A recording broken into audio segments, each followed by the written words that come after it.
The Constitutional Convention opened on May 25, 1787, in Philadelphia, Pennsylvania. Its purpose was to revise the Articles of Confederation.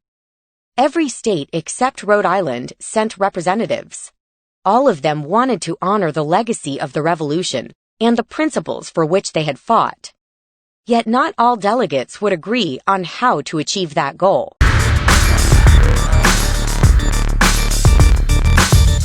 Disagreements over a new government. Soon after the meeting began, the delegates realized they would have to do more than simply revise the Articles of Confederation. They chose instead to write an entirely new constitution for the nation. They disagreed, however, about the form the new national government should take. Virginia proposes a plan. Edmund Randolph and James Madison, both from Virginia, proposed a plan for the new government. This Virginia plan called for a strong national government with 3 branches that would be responsible for different tasks. Each would keep the others from growing too powerful. Under the Virginia plan, the legislature would consist of 2 houses. The number of representatives would be based on population. Thus, in both houses, larger states would have more representatives than smaller ones. Small states opposed the Virginia plan. They feared that the large states could easily outvote them in Congress. Supporters of the Virginia plan replied that it was only fair for a state with more people to have more representatives. New Jersey's proposal. After 2 weeks of debate, William Paterson of New Jersey presented a plan that had the support of the small states.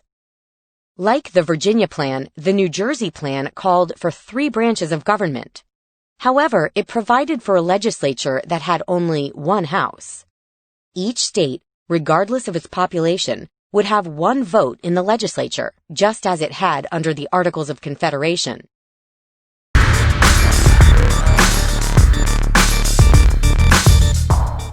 The Great Compromise. For a while, no agreement could be reached. Tempers flared. The convention seemed ready to fall apart. Finally, Roger Sherman of Connecticut worked out a compromise. A solution in which each side gives up some of its demands to reach an agreement. Sherman's compromise called for the creation of a 2-house legislature. Members of the lower house, the House of Representatives, would be elected by popular vote. As the larger states wished, seats would be awarded to each state based on population. Members of the upper house, called the Senate, would be chosen by state legislatures. Each state, no matter what its size, would have 2 senators. Small states particularly liked this part of Sherman's compromise. On July 16th, the delegates narrowly approved Sherman's plan. It became known as the Great Compromise. Each side, in an admirable show of civic virtue, gave up some demands to achieve unity. With a margin of just 1 vote, the delegates had found a peaceful solution to a problem that had threatened to bring the convention to a halt.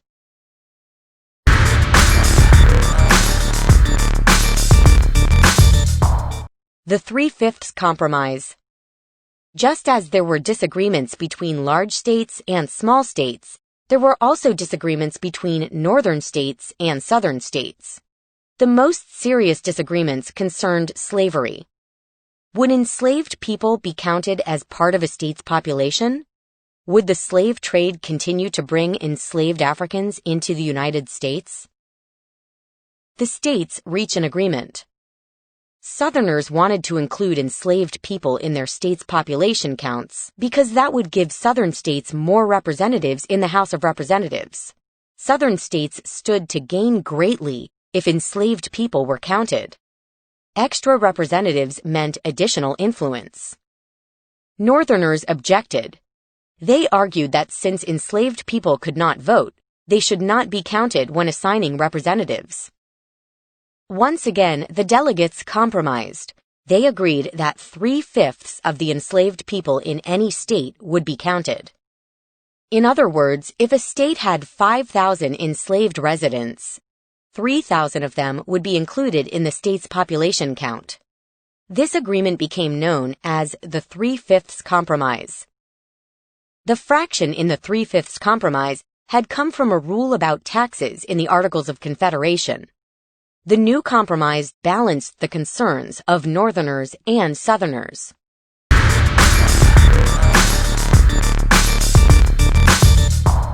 The convention comes to a conclusion. After a long summer full of struggle and argument, the Constitution was ready to be signed on September 17, 1787. Its opening lines, or preamble, expressed the goals of the framers. We the people of the United States, in order to form a more perfect union. Had they succeeded in carrying out the ideals of the Declaration of Independence? History's judgment has largely agreed that they did. As the delegates gathered for the last time, Benjamin Franklin rose and said, "Primary source.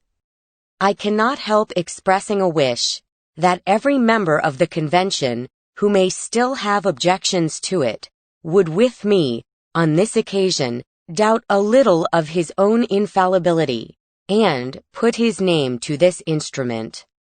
Benjamin Franklin, Records of the Federal Convention of 1787. 3 delegates refused to sign. Edmund Randolph and George Mason of Virginia, along with Elbridge Gerry of Massachusetts, feared that the new Constitution handed over too much power to the national government. The Constitution's creation began a process in which states had to decide whether to approve the Constitution.